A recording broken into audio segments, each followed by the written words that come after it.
This thing is completely manufactured. Now, I just want to point out, since we mentioned Soleimani, a little bit about the Sunni-Shia balance in that part of the world. You all know that the Shia world is centered in Iran, and the other major Shia majority country, it's Iraq.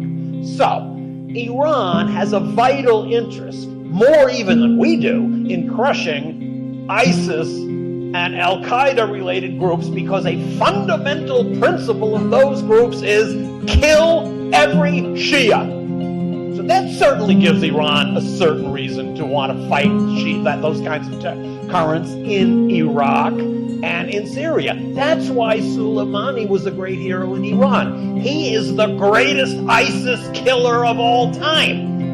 But, as you just heard, we've focused away from ISIS. We're actually not fighting against ISIS anymore.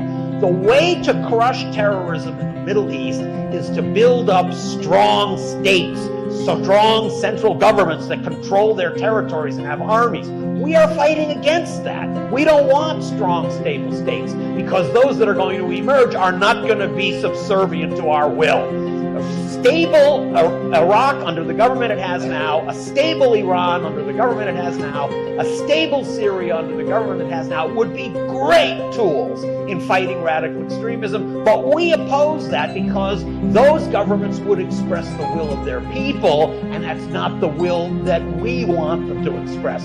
Their crimes are defiance against the United States. And we consider that to be a greater crime than all that ISIS and Al-Qaeda have done.